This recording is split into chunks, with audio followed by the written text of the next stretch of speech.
Hello and welcome to Relationship Building in Family Engagement, building trust as a form of science communication.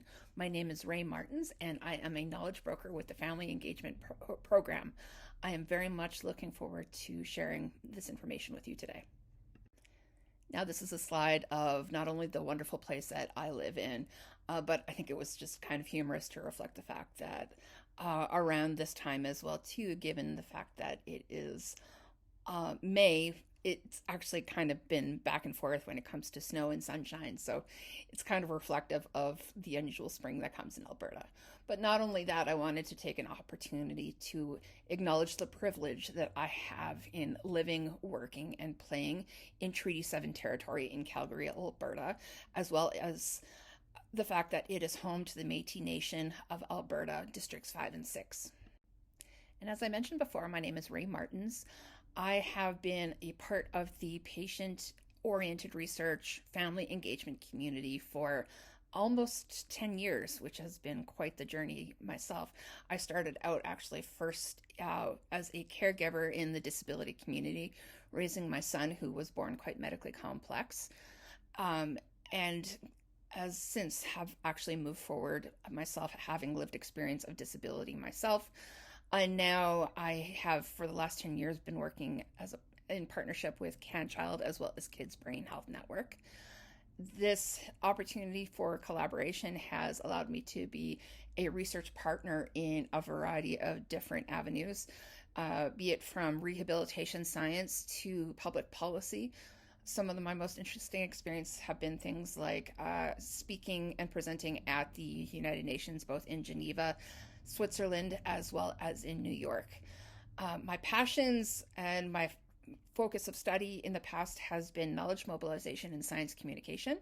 And when I am not talking about science, I like to share about the fact that I am a big fan of doing crochet as well as knitting. I, in fact, used to teach at a little hipster shop here in Calgary that sold yarn, and it was just lovely to take a lot of the knowledge that I've learned actually about empowering people with lived experience to learn how to be partners in research.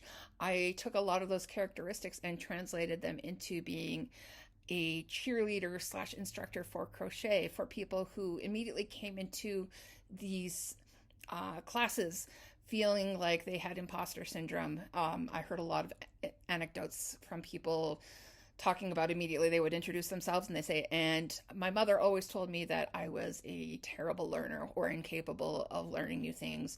I'd hear a lot of very heartbreaking stories, but in taking the time to work with someone and to sit and listen to their experiences and what brings them to conversations in the first place, I had an opportunity to empower people. And this is what I like to do within this work, within family engagement as well too, is to be people's cheerleaders as they begin to grow and evolve, both as researchers who are seeking to do engagement work, but also with people who with lived experience as they begin to grow and evolve as they understand that their story has power to create real life application in science.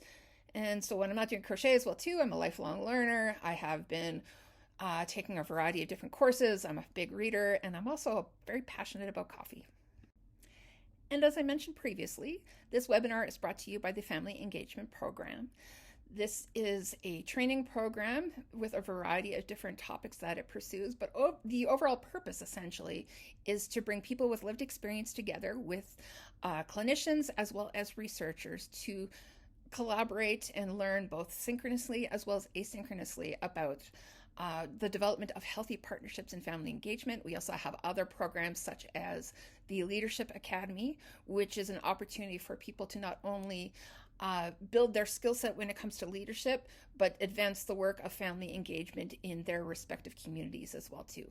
If you have any questions, you are more than welcome to connect with us either at the website or at the email on the slide. So the reason for this webinar today comes with a bit of a story within my own life as well as a parent within the pediatric disability community, which for decades has been challenged a lot by misinformation and disinformation. And as things kind of evolved over time and I began to build relationships within the community, there are many dynamics that helped people better understand the notion of misinformation in that community that really translates into this work as well too of family engagement and what it means to be connected and to see trust being built over time. Because when it came to talking with families about very sensitive subjects, which we do a lot in health research, there is a real need to consider how to build trust in ways that not only make sense but help them to see a larger picture as well too. And so I wanted to kind of share those experiences and translate them into the family engagement world. So we will cover a variety of different things, not only from the current environment that we exist in, but how partners evolve over time, and really talk about what makes for a solid foundation for family engagement and some of the things that I've learned over time about building trust and well-being, but also what we can do together as a knowledge environment. And that's what we are in family engagement. We expose people initially who come into partnerships right off the bat. This is a knowledge environment in which they are fairly unfamiliar with for the most part. And so when they have an opportunity to engage in the practices of research and they are entrusted with those opportunities as partners, this is an opportunity for them to have a bigger, broader understanding of the world as well too. And that's a very important task that is bestowed upon us as well too. And so I was hoping that this might be a new dynamic that we can start to have a conversation about what not only builds those healthy relationships, not just about the work of being engaged as well, but what sort of a knowledge environment do we cultivate as we build healthy relationships over time. So back in 2020, of course, during the start of COVID, the World Health Organization declared that we are globally in an infodemic. Now, if you are unfamiliar with the term infodemic, perhaps you're a partner, you've never heard this before, it is a really concise way to explain the fact that we are constantly inundated with information, both good information, misinformation, and disinformation, and that it can be incredibly difficult to navigate and know exactly what is truly verified material, what is considered an evidence basis, given the fact that there may be evidence to the contrary, and that this is an overwhelming challenge. Around that time as well, too, the World Health Organization actually had a really interesting webinar specifically on the infodemic, and it was interesting to listen to how many communities tackled the notion globally, because it really ended up talking about a lot of the time having conversations over cups of tea, sitting at people's kitchen tables, and just addressing the notion of the misinformation itself and building trust over time to help people see the other side of why certain information is not necessarily valuable information for them as well too. So if there's one thing that I wanted to one purpose in terms of sharing this is that partners also come into this as well too. We all are challenged by the infodemic as well too, and that is one key piece in terms of helping people better understand the notion of the work that you're doing, is how this contributes to how that work that you are doing contributes to the broader knowledge environment. And one unfortunate aspect of the current knowledge environment as well too, according to the Center for Countering Digital Hate, is that there are currently 12 people that are direct contributors to a large amount of the misinformation and disinformation that we see in the world surrounding health. And given that it is just a small amount of people, it really speaks as well to the fact that knowledge is a very powerful thing and it's very far-reaching. So when it comes to the environments that we cultivate in family engagement, we are really offering people an opportunity to not only understand that their story in health has power and relevance in the larger picture when it comes to evidence, but when we can talk about how we can work together, when we help expose people to the broader world of the processes of research, when we help people understand how that specific research fits within the larger framework of information specifically about a diagnosis or about a community, things like that, we help to contribute to people having a better understanding of health literacy overall. Now, what this slide represents is almost 20 years of really coming to understand the fact that there will always be misinformation within the pediatric disability community, which is an unfortunate reality. And what a lot of these people who sell what they claim to be cures in a lot of respects actively go out to spaces where people are hanging out, and they build trust in the ways that they feel they best can. I have seen this actually come about where, actually specifically with this product that I've seen online, is that they have built accounts for people who claim to be parents and join things like family parent support groups, and try to kind of casually bring up that this is a product that is a possibility for treatments and things like that. And so what unfortunately people do is they try to take the time to connect with one another. They play on a variety of different characteristics, like that need to just know whether or not there is an option out there that might help greatly benefit their child. While it all feels altruistic, it's really quite devious in nature and quite unfortunate.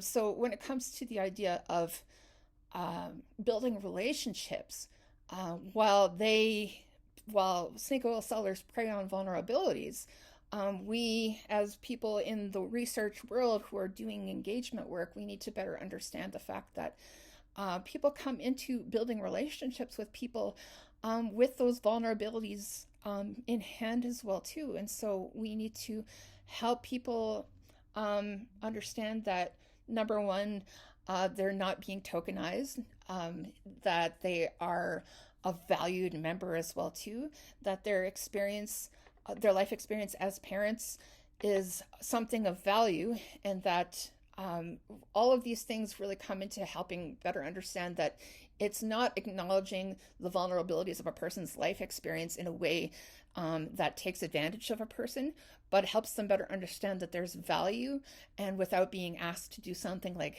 the exchange of money along the way, that there's richness in partnerships, in research, or to build within healthcare systems, because that not only returns to the systems that support them along the way, but it helps to create substantive change in some respects as well too. And that in and of itself has more sense of power than a mystery substance in a empty Coke bottle by any means. So if you can see the dynamic between that, you see people who sell unfortunate snake oil products as someone where they build trust to prey on and to have that exchange of money, by comparison to what you do is to help build a system in which they are equipped to know that their story and their experiences have value, in which they can help create a dent in their respective universes in ways that helps to create meaningful change and helps them to see themselves as people who are capable of doing amazing things. And that matters in a tremendous fashion. So you may be wondering what exactly I'm trying to come across when it comes to talking about the complexities of misinformation and disinformation, and what exactly that has to do with family engagement.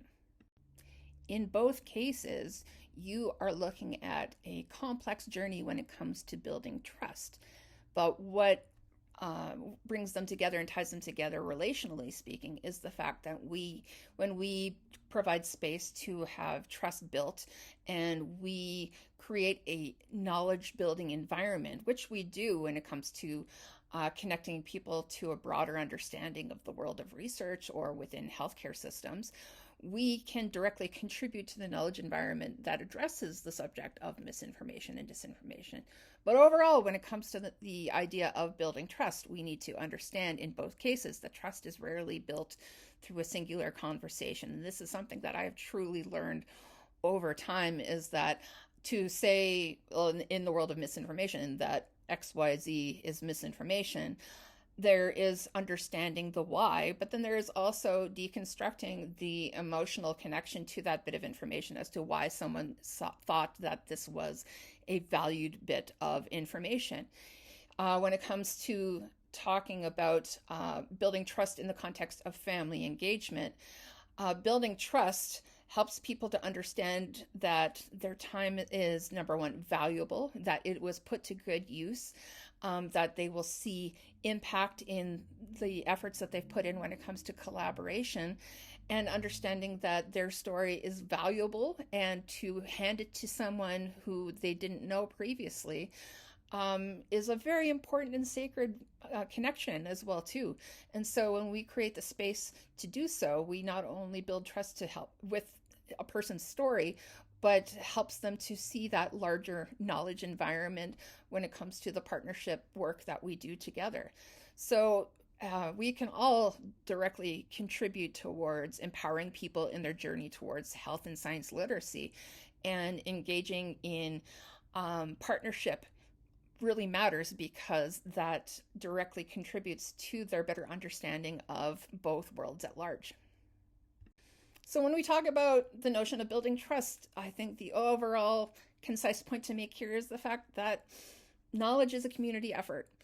And in both cases, when it, be it misinformation or family engagement, we see that trust comes from that as well too. And how that began when I kind of started to really get more engaged in my own health was that we saw the phrase, do your own research. And while that was initially created as an opportunity for a patient or caregiver to become more empowered in their skill set, how that has evolved over time, unfortunately, has kind of had a bit of a nuance added to that as well too, that this is something sacred and private to do, that is for you alone, and that your experiences with acquiring that information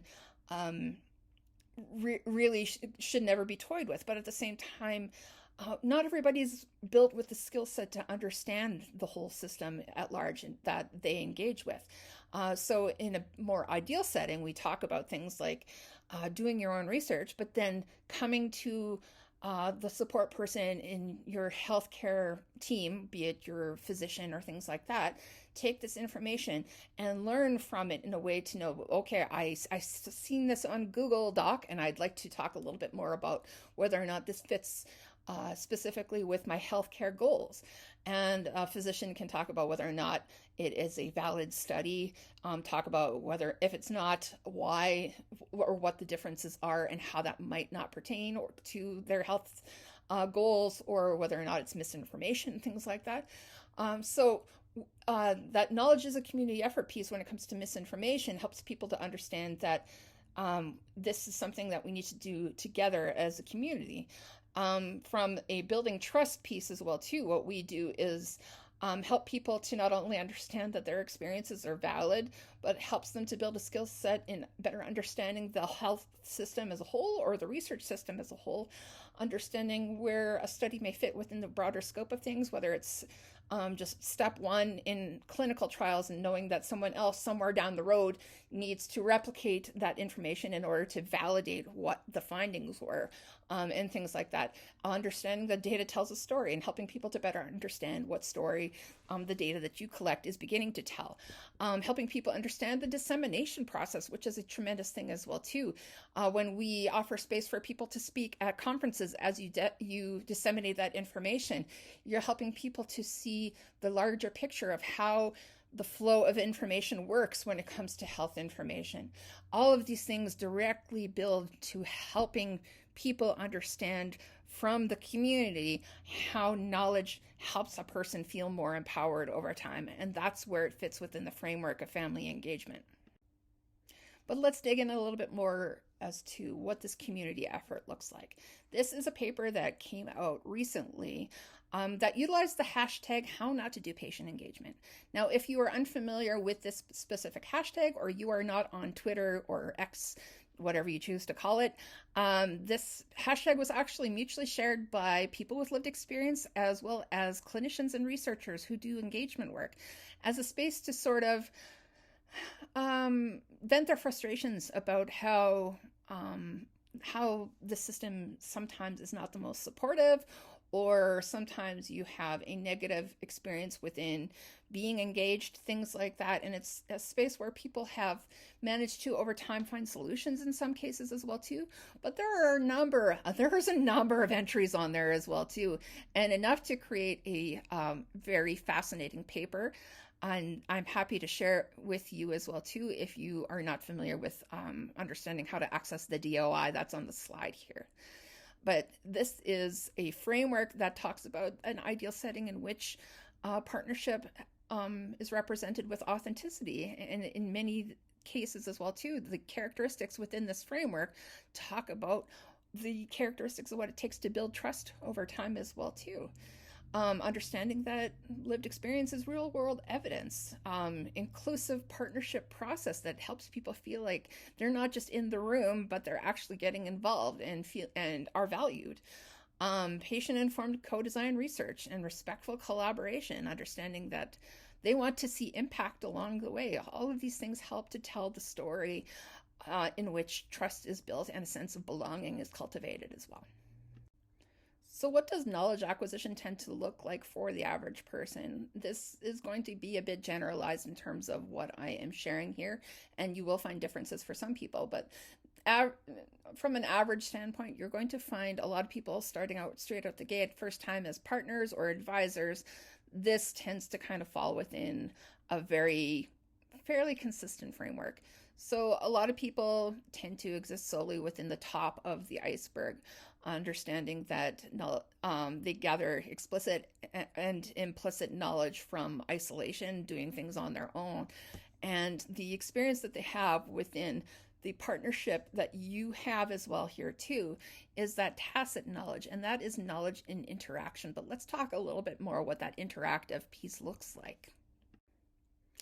Now, keep in mind that there is definitely opportunities and space for models like this one to still happen. In the world of knowledge mobilization, we call this the push model. What that would rather simplistically look like is things like the birthday party is at 6 p.m. at this specific place. It is a bit of information pushed by a person who has that knowledge towards the people who need to receive that knowledge. It's very one-sided, but yet still at the same time, it has its place. But when it comes to the building of relationships, we need to consider a different avenue, and I'll show you that next. The environment of partnership tends to follow more something along the lines of Palmer's community of truth, where we have a complex subject and we have a learning mentor, which tends to be people like yourself, and you have all of these partners interacting with that information as well as with you. And the result of that interaction helps a person to become more empowered and have a sense of clarity as to their purpose, but also the purpose of the information and what it does for the larger story of the research. People starting out in collaborative opportunities to partner in healthcare systems and in research, they also, as they continue to interact with this information, they bring in their backpack with them a variety of different thoughts, feelings, and experiences. And these complexities are a piece of what makes it more complex to interact with this information and why building relationships matter, because the time that you can take to explain certain processes that you are working on and where it fits in the larger picture helps them to better understand and filter through some of those things that can sometimes become barriers to building trust. It gives them space to maybe put a few things down and pack a few things less in their bag of prior experiences and thoughts, feelings, and attitudes along the way. That load becomes lighter, and they begin to see that this is potentially a safe space to be able to contribute. And then they put new things in their bag over time. And these are things that really have the capacity to be lighter and more empowering to carry over time. And in some cases, you can see people become leaders who share things from their own bag with other people and become mentors to new people as well too, who are beginning to tell their story. And that is such a lovely this is frankly why I love doing what I do, because it is an ecosystem that, while we have quantified some aspects of it in journals and things like that, the story of how this ecosystem builds over time is something that needs to be seen in real time, and it is so encouraging and just so uplifting to watch happen. And as I mentioned previously, that partners do evolve over time as they gain experiences as well too. And I started this specific graphic with to think about kind of categorizing what this experience looks like.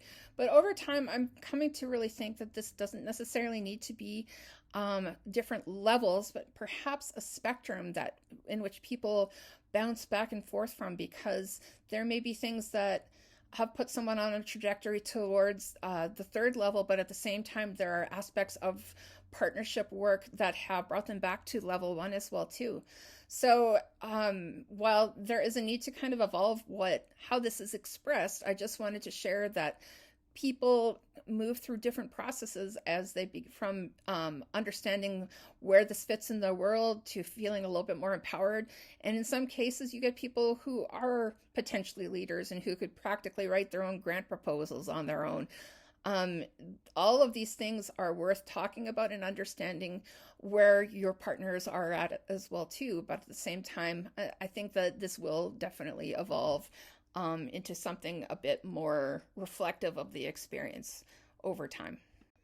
I just wanted to take an opportunity again to remind you of keeping this framework in mind as we go through the next few slides, because not only will I be sharing some of the little bits of wisdom that I have learned over time when it comes to engagement, but I also wanted to share where trust and well-being looks like, where it's kind of like taking a bit of a microscope view to this framework and understanding some of the details that help to support the themes that are there. First off, it's important to talk about well-being and what exactly is contained within partnership. Well, as it mentions here on the slide, community well-being flourishes when all three components are developed symmetrically for members. So when we can contribute to the idea of developing a positive sense of personal identity, self-worth, and purpose, we help people to understand that not only their story has power, but they are capable of expressing themselves in a room that feels like the power dynamics might be slightly off balance. But yet they have that sense of bravery to be able to speak up, and they understand that they feel like their ability to be in the space is a time well spent and that it's worthwhile. Understanding a sense of belonging and participation within the team when people have an opportunity to understand and feel like they belong in the space and that they're not tokenized. Of course, that's incredibly important. Understanding the development of supportive relationships between team members. That can come even with just the most informal of conversations. This is why a lot of times our team will recommend having an opportunity to get to know one another right off the bat for that first meeting. That is not talking about the study, but just getting to know each other as human beings. These things all directly contribute to what contributes to well-being. Now we've hit a bit of the lightning round when it comes to some of the bits of advice that I would like to convey to you that directly help you to understand what contributes to not only the building of trust, but also to helping better understand the knowledge environment as well too. And this is one that I got from a journal club through the Alberta Spore unit, and that is to not parachute in and out of people's lives only when you need something. It's important to consider how you can stay connected, and that can be through things like a newsletter or even just checking in to say hello and seeing how a person's life is going and things like that. Those little things matter over time. And of course, it's always important to consider what are some tactics that you can consider when it comes to shining a light on the scientific process. One that I tend to share with a lot of people is to use gentle, clarifying language when it comes to vocabulary associated with the scientific work that you're doing or within a hospital setting. People who are early engagers in partnership work sometimes are seeking to build their skill set and will try to use the vocabulary associated with it. And in some cases, might not necessarily hit the appropriate marks along the way. I liken it to the idea of the reasons why we have word of the day calendars. Or I remember hearing a phrase as a kid, if you use a word 3 times, it becomes yours. And in those moments, you also don't want to hit the last thing on the list on this slide. You don't want to dull the fire of enthusiasm in people. So when you can exercise a little bit of curiosity and help to clarify and shape their language, it helps them to better understand processes as well too. Another thing is to consider is to not use acronyms while you're in the room, things that might be too high level language. Helping people to understand what's the role and purpose of certain tasks, not just leaping into the next thing on your agenda, but helping people, checking in with people to make sure that they know and understand what exactly is going on. Helping people better understand, as I mentioned this a few times already, where the work fits within the scope of the science overall, or how it changes policies within hospitals, things like that. Basically, at the end of the day, when it comes to a lot of this, is you want to provide the appropriate pauses for people to catch up. Because one of the biggest questions and most frequent questions that I get from people is, am I allowed to speak up? And I tell people, absolutely yes. Speak up, speak loud, speak often. Break the conversation if you feel like you have not been offered a spot to catch up with what is going on while you are in the room. Now, as someone who has a passion for science communication and knowledge mobilization, I love a good knowledge tool. I get a little goofy when it comes to the idea of how to convey specific messages. And I found this one on Facebook, talking about things like geology. And what was amusing to me was the fact that people will try the most creative ways at times in order to convey knowledge, which is great. But at the same time, when it comes to doing engagement work, I just wanted to convey that you do not have to make it complicated, that it does not have to be elaborate, that the most interesting and the most tactful ways for people to connect with information along the way tend to be ones that are the most simplistic and have a relational correlation with them as well too, that helps them to stay emotionally connected to that information as well too. Another important bit of advice that I wish to share here as well too is to be honest about the constraints in the system in which you are working with, and to be their guide through some of that red tape. For me as a partner, one of the biggest frustration things that I have is the notion of the Canadian Commons CV. It's so challenging to navigate. As many times as I have done it, I always forget certain parts. And so when it comes to walking through some of those processes, it can be very important to understand that when you have a system that has surveys that asks you questions that everybody knows are completely irrelevant, what that does for somebody who might be new to the system is make them feel like, well, if I can't answer this question, why am I here? And that's a heartbreaking realization, to say that while it does say all these things, you don't actually need to do anything. Well, then why is it there in the first place? That requires its own conversation. But at the same time, when you can help people better understand that they are still valued despite the constraints of things that you have to go through, it helps them better understand that you're on their side and you're here to be that support person amongst some of those more complex things that a partner has to do. Sometimes partners are going to ask you questions that you might not necessarily have answers for, or they might feel out of scope, or it might be for something that is an entirely different discipline. And in cases like that, there are actually two remedies to consider here. One of them is to say the words, I don't know. I think that is a highly underrated statement in healthcare. Like, for example, I say this as somebody who parented a child with a rare diagnosis, and I preferred a no, or I don't know, as opposed to kind of just an answer of just complete vagueness, because it helped me understand that maybe science hasn't caught up yet on that. But what can be helpful if the I don't know doesn't fit within context is to have a few sources of relevant places for where a person can find information along the way. And these are a few that I have utilized on social media. One of them being more broad in practice would be Science Up First, which is a collaboration between many different disciplines in health. But a few of the other great places as well too. I love unambiguous science for when it comes to things like public health.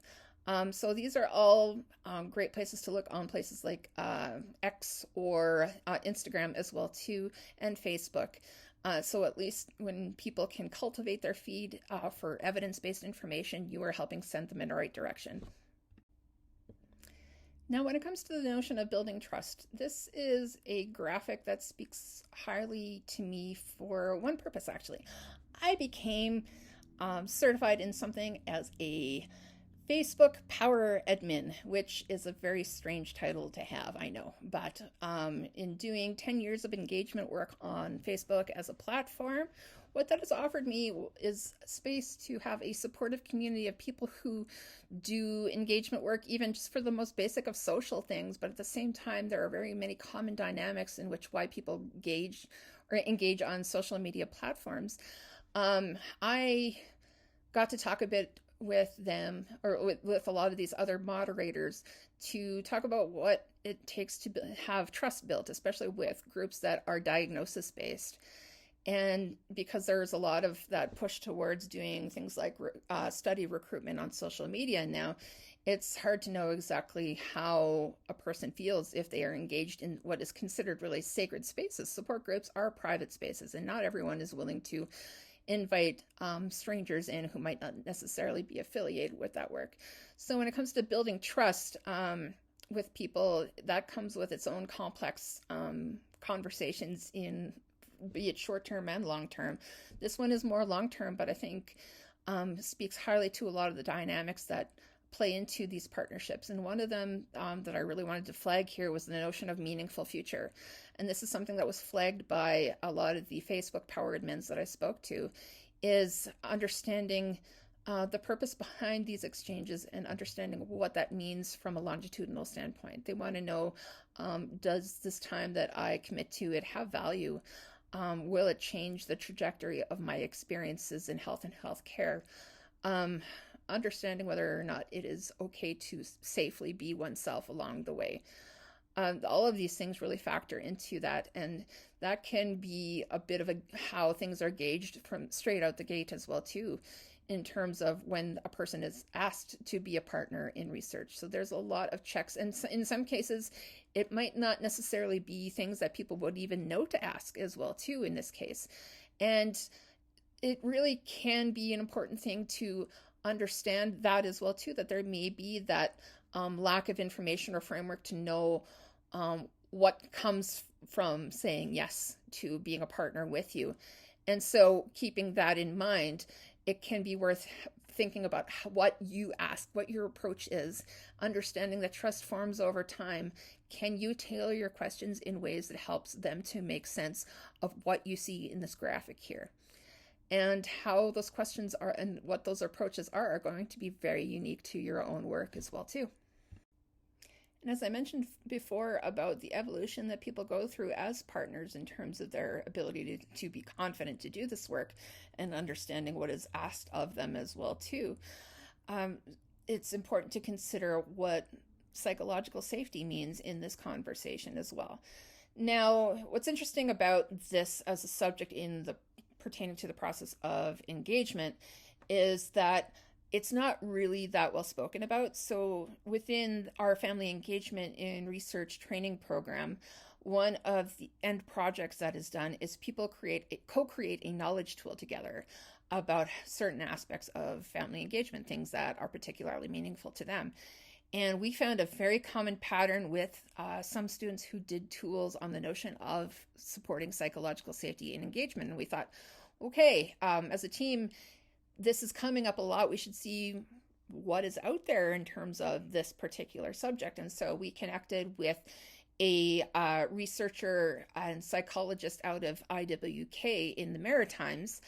And we decided to do a bit of a cursory look at the literature and see if this was anywhere. And it turns out no. But at the same time, as you can see by the dynamics in this slide, it's unfortunate that but I imagine as well too that it is also incredibly complicated. And so I went on a bit of a path to kind of at least finding something to start the conversation. And this is something that I actually found on LinkedIn. And I think it is about as concise as I have come so far when it comes to understanding the idea of psychological safety and how that could be explained in the context of family engagement, understanding that it is that a person might have a sense of inclusion when they are in the room themselves, understanding what it means to be a learner in a space where you might not have had that knowledge environment previously, being an active contributor as well too, because people might not necessarily feel like they have the space, capacity, or the ability to understand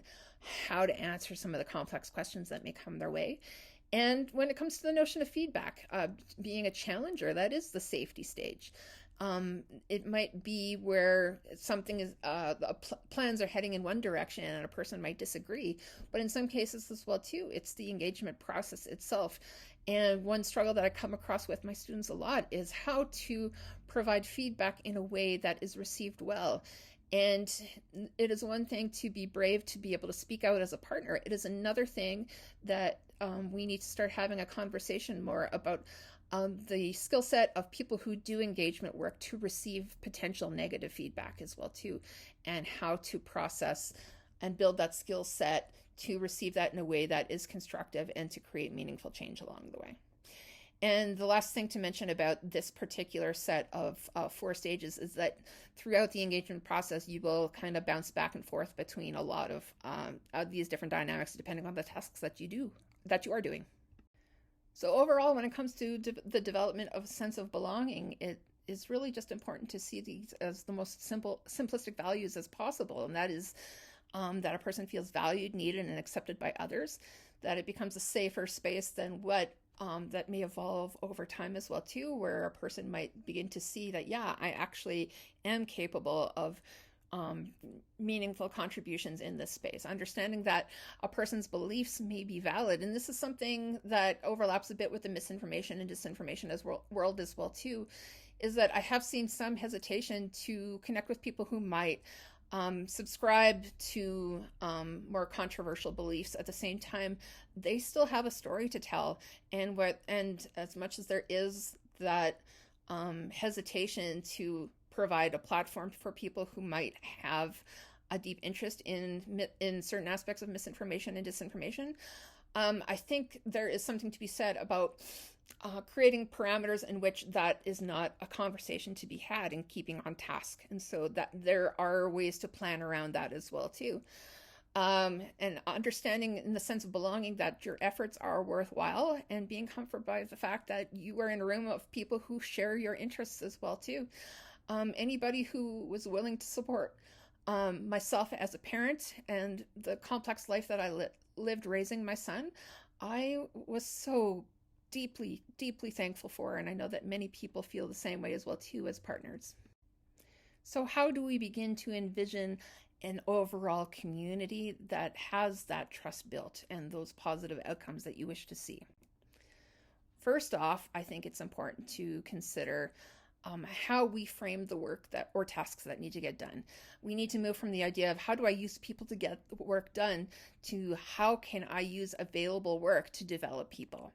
And when we offer that reframing of things, we begin to see where those gifts lie. People come into partnership experiences having all manner of prior experiences as accountants, baristas, things like that. There is always something that can help build a person's skill set over time. We just need to figure out how we can be creative, and that starts with having conversations with the people who are in the room with you and helping them imagine whether or not they feel like they are ready and capable to do new tasks as well alongside with you. So when it comes to creating the overall system or ecosystem of being engaged and how that contributes to the overall knowledge environment of knowledge acquisition, you are not here to completely solve the misinformation issue. What you bring to the table overall is to be another trusting person in the system who they can lean on and support the development of systemic change over time alongside with you. That is the vital message here today. And this paper here, I think, talks about the notion of building trust and building that sense of belonging from a longer, more sustainable model, is understanding how you can coexist together. And coexistence is something that is kind of a new idea or philosophy within the world of engagement, but it is something that is really worth considering what that looks like overall. I wanted to share a bit of an anecdote as to how that has looked for me personally when it comes to my relationship with healthcare and healthcare systems. But before I tell that story, I just wanted to share that all of these things really talk about how to embed yourself in the system, better understanding the demographic that you are supporting. This paper specifically talked about connecting with new Canadians in research, but at the same time, I think that this is translatable to a number of different demographics along the way as well too. The concept of coexistence has actually been a part of the overall package when it comes to belonging for a very long time, and that has especially been a part of healthcare relationships in general. I do remember one time taking my son to the emergency room, and the door was open, a slight crack in our room, and I could hear the attending physician speaking to someone on the phone, and this physician was clearly speaking about me. And I remember hearing him say the statement, "This mom co-parents with almost every clinic in the hospital." And to me, that was personally very amusing because I'd never heard it phrased that way before. But in reality, it's not as though other people took the lead. It's that I needed a community around me in order to better support the health and building of a full life for my son. And that's okay. And so to me, it kind of put it in perspective as to what it means to have a relationship with the healthcare system to that degree. And we all do in some way or form. Sometimes those relationships aren't as robust as in the life of raising a child with medical complexity, but at the same time, we all have these connections in one way or another. And the same thing can be said about being engaged in healthcare systems improvement, but also in engaging in as a partner in healthcare research, is that as things evolve, we are developing systems that require a level of sustainability with community members along the way. And with that, we begin to coexist with one another over time. And we really need to consider how that looks in a variety of spaces, right down to as we dedicate buildings to doing things like research. How inviting are these spaces to people with lived experience who come and are invited to partner alongside you? What makes it conducive to the notion of co-design? All of these things really need to be considerations that help us to better cultivate what is a space of knowledge sharing, knowledge acquisition, and knowledge exchange. I liken it to the idea as well too that early on when I first moved here, we would be inpatient for whatever reason, and right across the street from the hospital at the time was just barren, undeveloped university land. And so in times where you would be inpatient in the winter, it would feel like you were truly set apart from the rest of the world, that you were truly isolated, that this was something that you did entirely on your own. But over time, that began to change, and we found that there was going to be plans to develop that land in ways that brought community closer to the healthcare system. And that started out with just building apartments, and then it moved to things like building an inclusive playground. And over time, there was bigger ideas that came along the way, like the fact that there was going to be a grocery store across from the local hospice, which to me was just a brilliant concept as a whole, just to have that connection to community and food and making sure that families had the opportunity to feed themselves, because there was so much potential in having a community space so directly connected, and the benefits are just, we can continue to imagine those over time. And there was a space though too, right around that time as things began to be developed, that I realized after my son passed away, I could not bring myself to be in that space where the hospital was. And finally, when I gathered enough courage to do so, I went with my spouse and I took a drive around there. And what I saw to me was life coexisting with the healthcare system. It was movie theaters. It was a home or a gym. There was even an adaptive clothing store. All of these things just in such close proximity, which in some ways could feel capitalistic, but really in reality, it to me, it felt so much like there is that opportunity to be embedded each other's lives when you're so much closer and not so set apart as a healthcare system. So I think there's a lot that we can imagine in the future that helps to continue to build that ecosystem in a way that's sustainable and that helps us to invest in each other's lives. So overall, that begins with that first invitation, and that is a very important thing to consider how you structure that as well too, because it's not just about saying, hey, come partner with us along the way.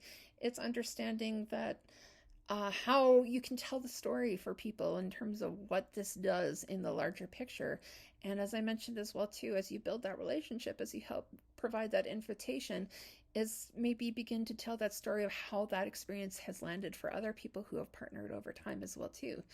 And that helps people better understand why a yes can be a deeply valuable thing when it comes to being engaged in healthcare and healthcare systems and health research. So thank you so much for this opportunity to connect with you today. If you have any questions, you can connect with me through any of the channels on this slide here. It's an honor to be able to share this experience or my experience with you here today about this, and I would love to hear how this has resonated with you as well too. So thank you again.